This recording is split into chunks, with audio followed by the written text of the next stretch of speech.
세상은 우리의 믿음을 흔듭니다. 오직 믿음이 아니라 세상 바라보며 이것저것 안 좋은 거 바라보고 실망하고 낭망하고 그리고 절망 가운데 살아가도록 바라는 것이 사단마귀고 또 세상입니다. 하지만 주님은 우리에게 말씀합니다. 내가 너를 사랑한다. 내가 너 동행하고 있어. 내가 네 하나님이야. 너의 기도를 듣고 있어. 이런 믿음을 가지고 주님을 바라봐야 됩니다.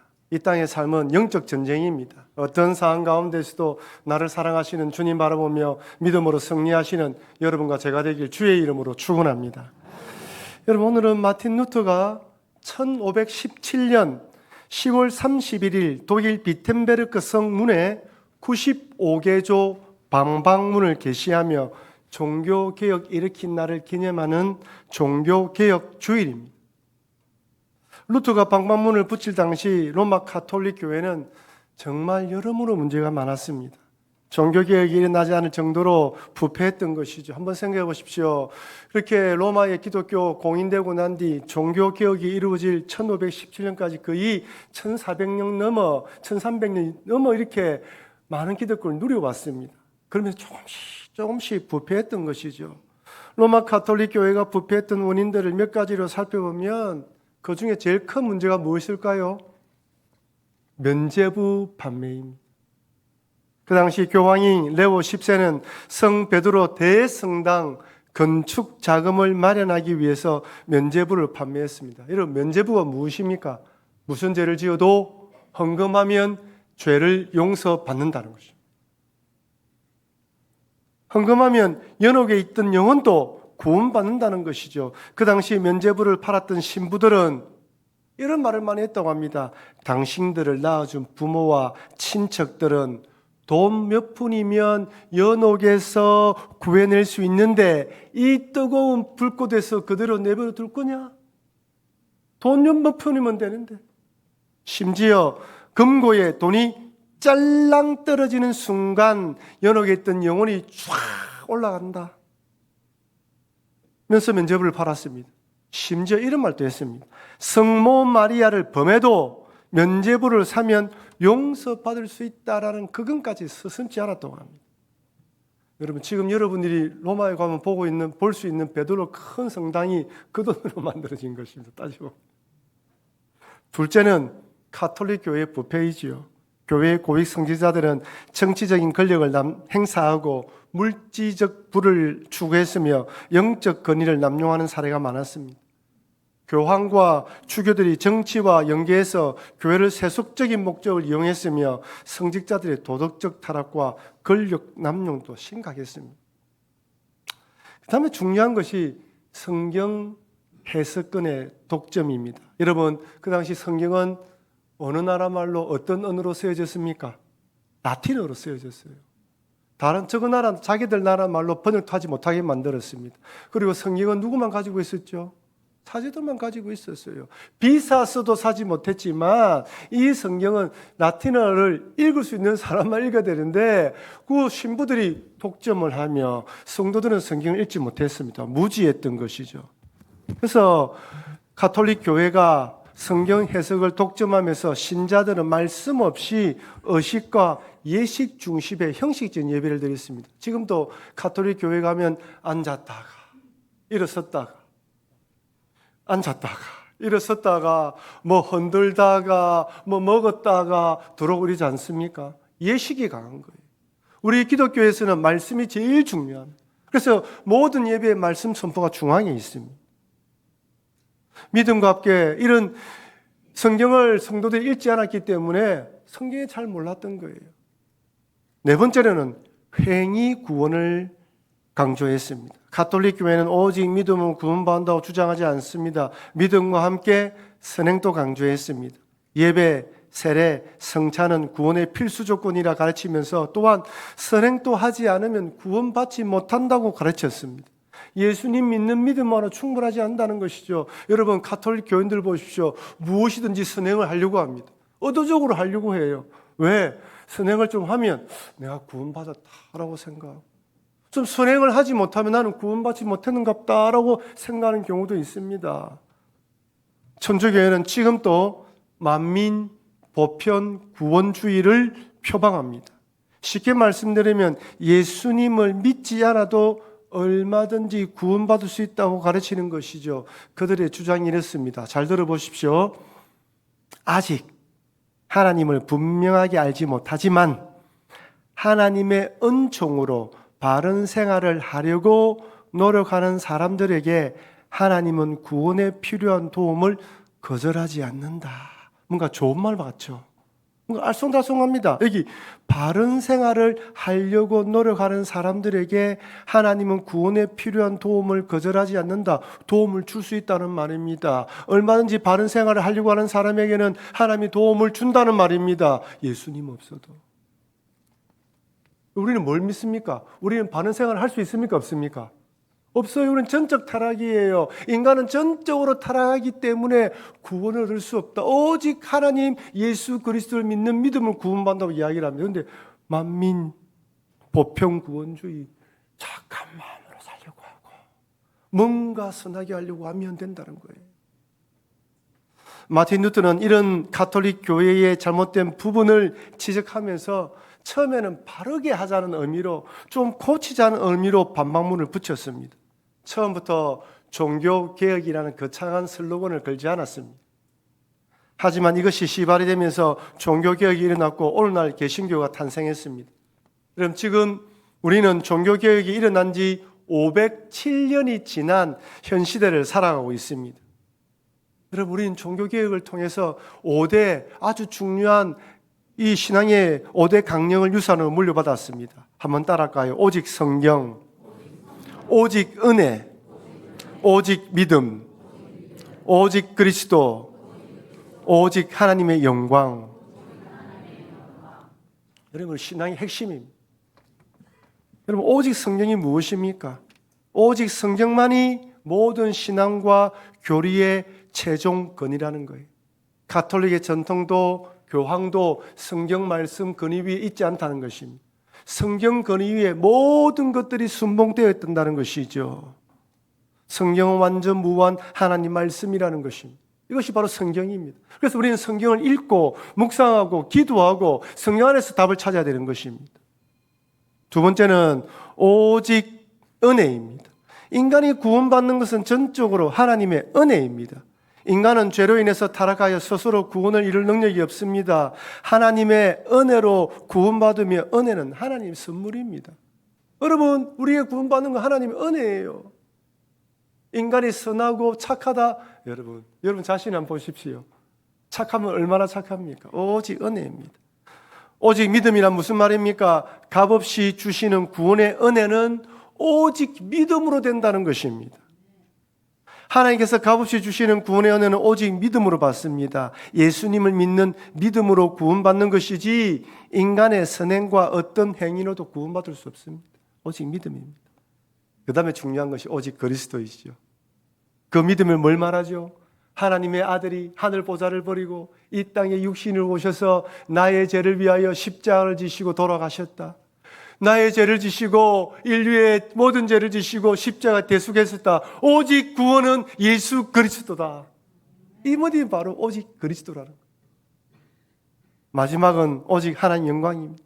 구원은 오직 하나님만이 시작하시고 완성하신다는 일이기 때문에 모든 영광을 하나님께 돌려야 됩니다. 오직 성경, 오직 은혜, 오직 믿음, 오직 그리스도, 오직 하나님 영광이라는 이 5대 강령을 유산으로 물려받아서 우리 개신교회가 탄생되었고 507년이 지나봤습니다. 그렇다면 507년이 지난 지금 유럽 교회는 어떨까요? 종교계의 현장이었던 유럽은 한때 신앙의 부흥을 경험했지만 지금은 그렇지 못합니다. 이미 많은 교회들이 세속 목적으로 팔려갔습니다. 한 예로 영국의 루터교 교회는요, 괴물 프랑켄슈타인 아시죠? 괴물 프랑켄슈타인 관련된 테마 술집으로 팔렸어요. 영국의 브리스톨의 한 교회, 여러분 우리 폰난도 보십시오. 넓지요? 기둥이 없어요. 여기 교회가 아니면 뭘 하기 좋습니까? 영국의 한 브리스톨 교회는 서커스 훈련학교로 팔렸다고 합니다. 네덜란드에서는 1889년에 지어진 성당의 내부를 흰색으로 칠한 후 여성 의류를 파는 상점으로 바뀌었다고 합니다. 10년 전 자료면 최근에 자료가 없더라고요. 10년 전 자료에 의하면 네덜란드의 1600교회 카톨릭 성당 중 3분의 2가 폐쇄되었습니다. 독일에서는 515곳의 성공의 교회가 폐쇄되었고요. 덴마크 내에서는 200곳 안팎의 교회가 신도들 발걸음이 끊어졌다고 합니다. 지금 유럽에서 가장 부흥한 교회는 어디죠? 부흥한 종교는 어디죠? 이슬람입니다. 이슬람이 난민으로 들어오고 이슬람은 일찍 결혼하죠. 자녀를 많이 낳아요. 그러니까 한 지역에는 대부분이 이슬람입니다. 그리고 아시다시피 유럽의 대부분의 나라들은 차별금지법이 통과되었습니다. 우리는 흔히 차별금지법이라 하니까 차별하지 않는 좋은 법안이다라고 생각하지만 실상은 그렇지 않습니다. 성평등, 성소수자들을 보호한다는 미명 아래 전통적 가족과 결혼 제도를 붕괴시킵니다. 성경은 하나님은 한 남자와 한 여자가 결혼해서 가정을 이루게 했습니다. 우리의 전통적인 결혼 생활도 유교를 물려받았지만 한 남자와 한 여자가 결혼해서 가정을 이룬다고 배웠습니다. 성경에서는 동성애를 죄라고 이야기합니다. 이전에 하더라도 우리 부모님 세대만 하더라도 동성애는 죄라고 인정했습니다. 어떻게 사람들이 그런 이야기할 정도였습니다. 성경은 이렇게 말합니다. 로마서 1장 26절 27절 같이 한번 읽어보겠습니다. 이 때문에 하나님께서 그들을 부끄러운 욕심에 내버려 주셨으니 곧 그들의 여자들도 순리대로 쓸 것을 바꾸어 영리로 쓰며 그와 같이 남자도 순리대로 여자를 쓰기를 버리고 서로 향하여 음욕이 불이듯 하며 남자가 남자와 더불어 부끄러운 일을 행하여 그들의 그릇 때문에 상당한 보응을 그들 자신이 받았느니라. 성경에서는 부끄러운 욕심, 부끄러운 일이라고 분명히 말합니다. 세상은 뭐라 이야기합니까? 성적 취향이라고 이야기를 해요. 내가 양복을 입든 운동복을 입든 내가 머리를 이렇게 하든 저렇게 하든 취향이 있는 것처럼 그것도 성적 취향이라고 이야기를 합니다. 성경은 죄라고 하는데 죄가 아니라는 것이죠. 차별금지법이 통과되면 이젠 학교에서도 동성애를 가르칠 수가 있습니다. 여러분 이렇게 생각하죠. 동성애 가르치면 나는 우리 아이들 안 가르치겠다고 이야기하면 되지. 그렇게 이야기하는 순간 차별금지법으로 잡혀가요. 그게 지금 유럽의 나라들의 형편입니다. 나만 안 하면 되지. 그 이야기를 뱉는 순간 당신은 차별했다고 잡혀가는 거예요. 지금은요. 차별금지법이 통과된 나라에서는 생물학적인 성, 남자로 태어났고 여자로 태어난 것을 바꾸려고 합니다. 여러분 한번 생각해 보세요. 지금 어디까지 가고 있냐면요. 내가 어느 날 생각해 보니 나는 여자 같아. 남자인데 여자 같아. 나는 여자야. 그래서 딱 가서 나는 여자로 택을 딱 합니다. 그럼 여자 당실 갈 수 있어요. 그 다음에 딱 되니까 난 남자야. 다시 바꿉니다. 남자로. 여러분 생각해 보세요. 어제는 남자, 오늘은 여자, 내일은 남자. 이렇게 살아가는 것이 행복할까요? 정체성 혼란이 나지 않겠습니까? 내가 누구인지 더 헷갈리지 않을까요?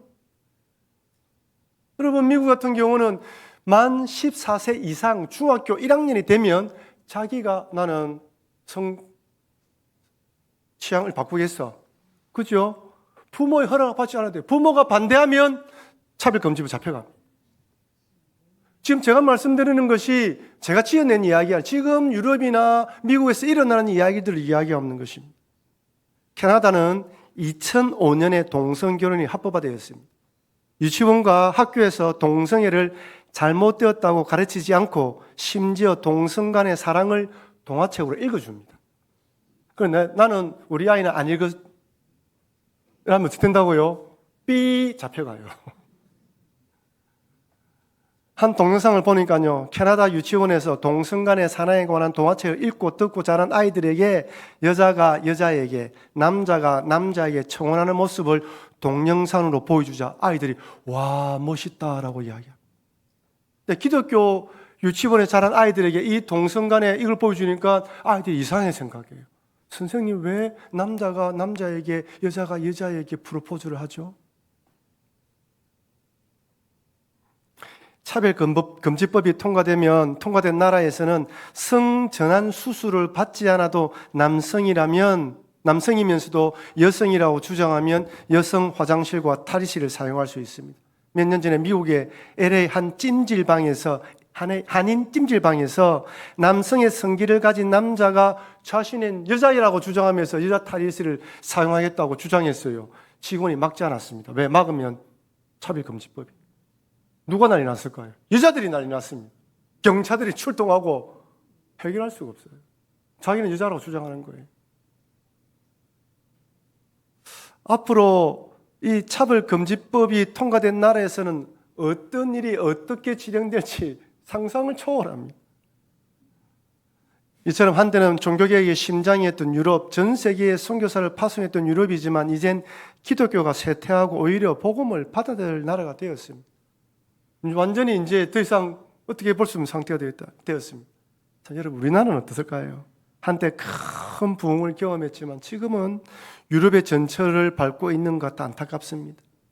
4대 사회에 치대한 영향을 미쳤던 기독교 인물들도 많았지만 지금은 좀 그렇지 못한 것 같습니다.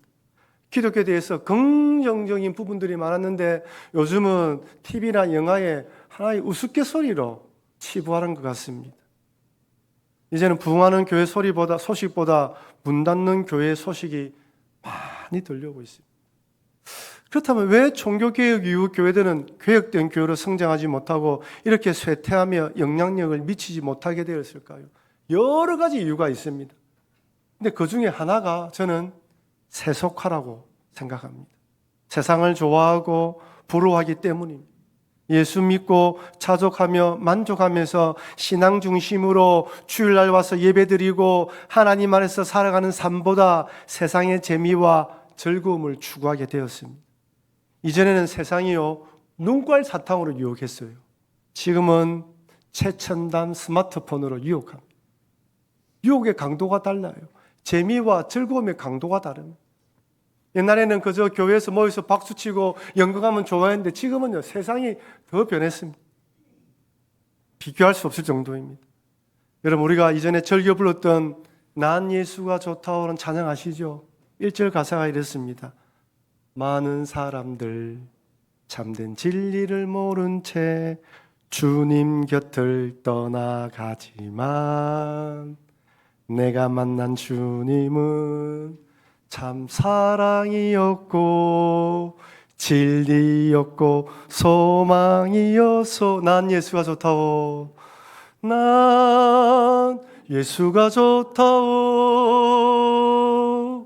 난 예수가 좋다고. 주를 사랑한다던 베드로 고백처럼 난 예수를 사랑한다오. 이런 찬양 많이 불렀습니다. 근데 이젠 예수님보다 참된 진리, 소망보다 돈이 더 좋다고 말하는 것 같습니다. 이제는요, 우리 부모 세대들은 예수 믿지 않고 돈 많이 벌고 좋은 집에 살면서 해외여행 가는 사람들을 바라보면 불쌍히 여겼어요. 저 사람 예수 믿어야 되는데, 저러다 죽으면 지옥 가는데, 지금은 부러워합니다. 나도 돈 좀 벌어서 저렇게 여행하면 좋겠다. 옛날에 우리 부모들은 옆에 예수 믿지 않는 사람이 있으면 태신자 품잖아요. 1년에 한 번씩 3명의 믿는 남자들 품어서 기도하고, 어쨌든 예수 믿게 해달라고 기도하고, 어쨌든 예수 믿게 해달라고 그랬는데 자꾸 전도가 행사처럼 변해버리니까 이제는 안 하려고 합니다. 어쨌든지 좀 영혼을 사랑하는 마음을 품어야 되는데 이것이 무슨 행사처럼 되어버려요. 이젠 성공하고 출세한 사람들 앞에서 예수님이 참 진리라고 말하는 사람들이 많이 줄어든 것 같습니다. 한 장로님이 저에게 한 젊은 사람이 보낸 카톡을 보여주시더군요. 어떤 분이 그 젊은 사람에게 예수님 믿어야 구원받습니다 라고 복음을 전하면서 메시지를 보냈답니다. 그래서 이 젊은 사람이 장문의 메시지를 보내면서 이 젊은이 하는 말이 자신은 신사임당을 믿습니다 라고 하더랍니다. 그래서 저는 새로운 종교가 나온 줄 알았어요. 이야, 신흥 종교가 나와서 또 젊은 사람들 헷갈리게 만드는구나. 여기 신사임당은 뭘 말할까요? 5만 원권의 신사임당. 돈을 믿겠다는 거예요.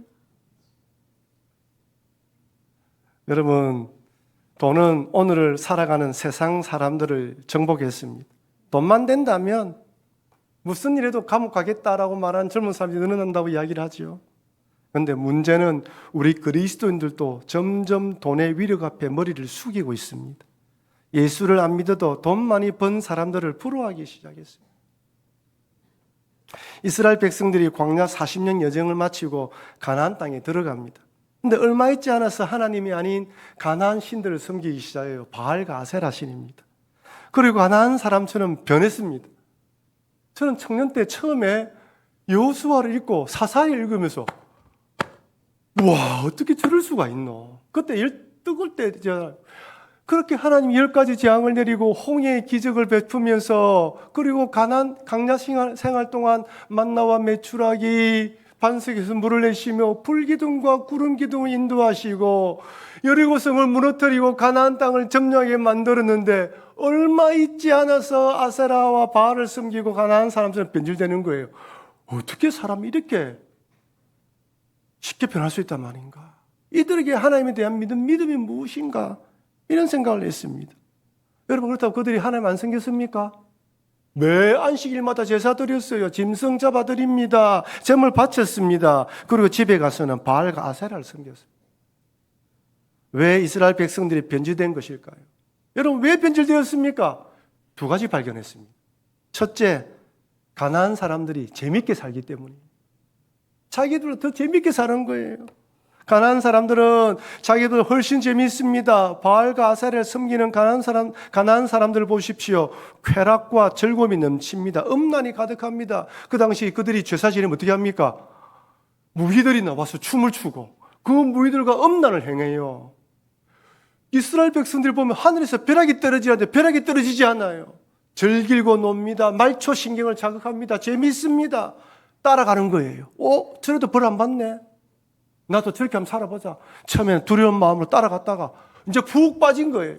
여러분, 제사 드릴 때 어찌합니까? 하나님, 내 죄 지었습니다. 짐승 끌고 와야 돼요. 짐승 죽습니다. 이게 잡아서 각을 떼야 되면 피 냄새, 짐승 태워주는 냄새, 짐승 우는 냄새, 하나님께 제사 드리는 것은 한마디로 상과 죽음이 연속하는 현장이에요. 그들은 그런 게 없어요. 그저 즐깁니다. 세상 사람들 즐기는 파티를 보십시오. 술과 음주와 춤과 노래가 있습니다. 점점 우리도 그래 한번 살아보자 되는 거예요. 점점 아이고 하나님 답답하다. 세상 사람들 살아보자는 거예요. 첫 번째는 세상을 부러워하기 시작했습니다. 두 번째는 가나안 사람들이 잘 살아가거든요. 하나님 없어도. 하나님 믿지 않으면 망할 것 줄 알았는데 가나안 사람들이 자기들보다 잘 먹고 잘 사는 것 같아요. 그 땅에서 농사 짓는 법을 터득해서 어떻게 하면 수확을 많이 내는 줄 알았습니다. 그들은 하나님 오시지 않아도 바알과 아세라를 섬기는데 수확을 많이 맺는 거예요. 우리도 보면 그렇죠. 저 사람 예수 믿지 않는데 돈 잘 벌어요. 똑같은 거예요. 우리는 어떻습니까? 예수 잘 믿어도 11조와 헌금 생활 잘해도 연단의 과정이 있어요. 하나님 우리의 신앙을 테스트합니다. 하나님 우리가 돈 잘 벌고 좋은 집 사는 것보다 믿음 좋기를 원하거든요. 내버려 두시지 않아요. 나름대로 열심히 했는데 어려움이 찾아옵니다. 시험에 딱 빠져요. 저 사람 예수 안 믿어도 잘 살아가는데, 저 사람은 교회만 다니도 잘 살아가는데 나는 왜 이래?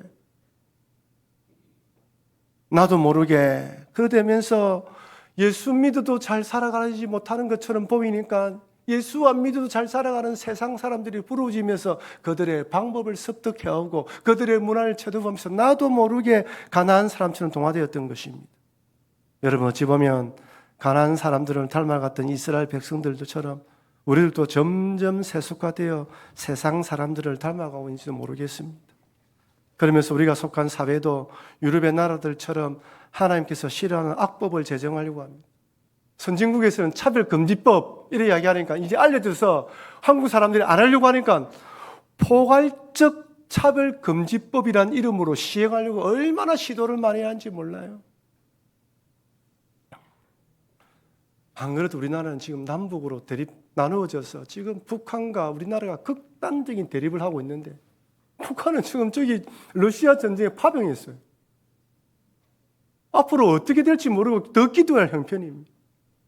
우리나라 안에 우리나라 안만큼 이만큼 내분이 심각하게 분열된 나라가 있습니까? 젠더 문제, 정치 문제, 사회적 여러 가지 문제. 젊은 사람들과 나이 든 사람들 간의 이 세대 차이 극복이 안 돼요.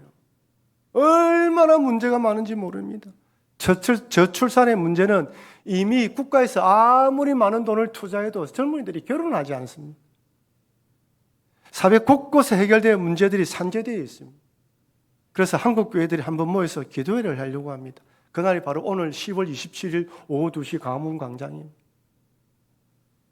사실 저는 많이 두렵습니다. 저희 동기방에서도 목사님들 방에서도 얼마나 많은 논쟁이 되는지 몰라요. 저는 혹시 이것이 우리 기독교의 힘을 과시하는 정치적인 모임이 되는 것은 아닌가라는 두려운 마음이 있습니다. 하나님은 우리들에게 힘을 과시하라고 하지 않아요. 기도하고 주님을 보라고 합니다. 우리 자꾸 힘을 과시하려고 해요. 우리 이만큼 있다. 세상이 그걸 바라보고 와, 너 기도 힘 있다 이래 하겠습니까? 젊은 사람들이 그걸 보고 좋아할까라는 마음도 들어요. 사단마귀 얼마나 장난을 칠까요? 그래서 어떤 사람이 정말로 다른 깃발을 끄집어 던져서 만약에 진짜 정치적인 이슈로 된다거나 문제가 생기면 또 세상이 얼마나 또 기독교를 비난할까요? 꼭 주일날 그렇게 해야 되는가? 평일도 있고 얼마나 고민이 많은지 모릅니다. 목사로서.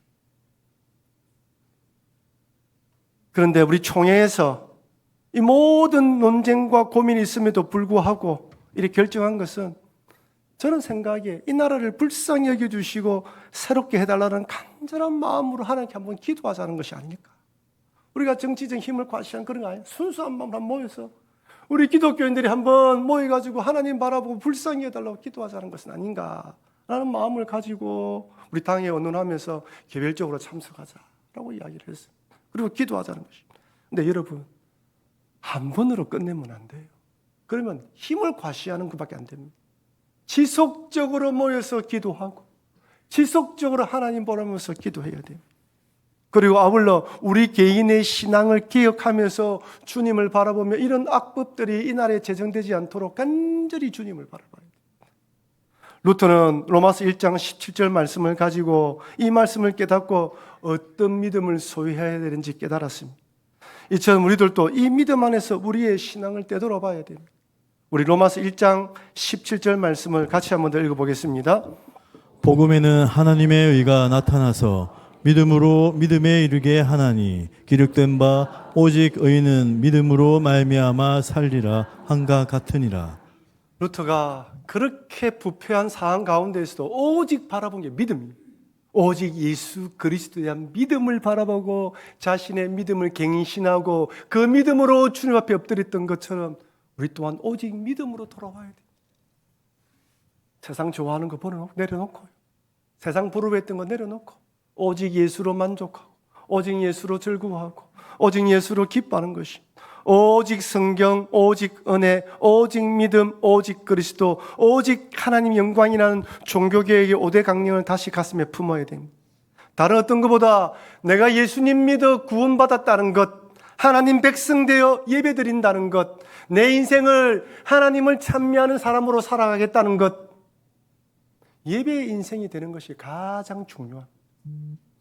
어떤 상황 가운데서도 욥과 같은 그런 일을 만나도 하나님은 나의 하나님이라는 고백을 가지고 다니엘처럼 나라가 빼앗기는 상황 가운데서도 뜻을 정하여 주를 찬미하며 나아가는 신앙 필요한 것입니다. 이젠 세속화의 복만을 구하는 신앙에서 성령 충만함을 받아 성령의 9가지 열매가 맺히는 성숙한 신앙으로 나아가야 합니다. 갈라디아서 5장 22절 23절은 성령의 열매를 이렇게 소개합니다. 우리 같이 읽겠습니다. 오직 성령의 열매는 사랑과 희락과 화평과 오래 참음과 자비와 양성과 충성과 온유와 절제니 이 같은 것은 금지할 법이 없느니라. 성령 충만하면 이런 성령의 열매가 자동적으로 맺히게 되어 있습니다. 이제 예수 믿어서 잘 먹고 잘 살고 출세하는 복 중요합니다. 하지만 이제는 성령의 9가지의 열매가 내 마음에 충만히 맺혀서 영향력을 미치는 그리스도인이 되어야. 성령의 9가지 열매는 어느 한 가지가 맺히고 다 같이 쭉 올려 맺히는 것입니다. 특별히 저는 그 중에서도 사랑의 열매가 많이 맺히는 공동체가 되길 원합니다. 여러분, 교회는요, 나와 맞지 않는 사람들이 많습니다. 여기는 돈을 벌기 위해서 오는 곳이 아닙니다. 오직 예수님이 더 구원받은 사람이 모인 곳입니다. 기질과 성격이 다르고 사회적 환경과 배움이 다르고 여러 가지 상이 다 다른 사람이 모였습니다. 나하고 맞는 사람만 맞고 맞지 않는 사람 배척할 수 없는 곳입니다. 여기는 진보도 있고 보수도 있습니다. 근데 여러분, 교회 안에서는 진보 보수 이야기하면 안 됩니다. 교회 안에서 오직 예수 그리스도만 이야기합니다. 묻는 사람이 있어요. 목사님, 진보입니까 보수입니까? 저는 예수당입니다. 그렇게 대답하세요. 여러분, 죄송하지만 진보를 추구하는 사람도 예수님이 십자가 위에 달려 돌아가셨습니다. 보수를 추구하는 사람도 예수님이 십자가 달려 돌아가셨습니다. 정치적 이념 때문에 형제인 사람을 비판하면 안 됩니다. 나와 의견이 맞지 않는다고 배척하면 되지 않습니다.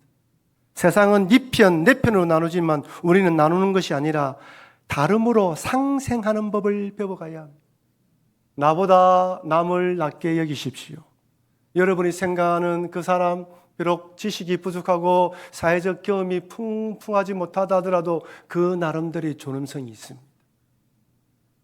왜냐하면 앞서 말씀드린 것처럼 나를 위해서 십자가에 주님이 돌아가셨던 것처럼 그 사람을 위해서도 십자가에 달려 돌아가셨기 때문입니다. 사랑하는 성도 여러분, 종교개혁이 일어난 지 507년이 지났지만 우리는 여전히 종교개혁, 신앙의 개혁을 하며 살아가야 됩니다. 교회 개혁도 중요하지만 더 중요한 것은 우리의 신앙개혁입니다. 어지러운 나라, 위기에 있는 나라, 분열과 대립된 나라를 위해서 이제 간절히 기도할 뿐 아니라 나의 신앙도 되돌아봐야 합니다. 이젠 세상을 부러워하는 것을 내려놓고 그리스도 안에서 만족하며 자족하는 신앙인이 되시기를 바랍니다. 성령 충만함을 강구하며 성령의 아가지 열매가 풍성하게 맺혀서 서로 사랑하며 하나 되는 공동체가 되는 일에 앞장서 주시기를 바랍니다. 이 일을 위해서 더 자신을 돌아보시고 회개하시고 기도하시면서 개혁하시는 신앙으로 살아가시는 여러분과 제가 되길 주의 이름으로 축원합니다. 우리 받은 말씀을 기억하며 하나님 종교개혁 507주년을 맞이하여서 우리나라의 형편을 바라보며 세계를 바라볼 때 기도할 수밖에 없음을 고백합니다. 주님, 이 나라를 불쌍히 여겨 주시옵소서. 하나님, 실한 악법들이 제정되지 않게 하여 주시옵소서. 우상과 마약과 중독과 이런 모든 더러운 것들이 떠나가며 거룩한 나라 되게 도와 주시옵소서. 하나님, 우리도 신앙 종교개혁의 5대 강령을 가슴에 품고 오직 주님만 바라보며 하나님에서 만족하며 믿음으로 살아가게 하여 주시옵소서. 이런 마음을 가지며 한번 한 목소리로 통성으로 기도하도록 하겠습니다. 기도하시겠습니다.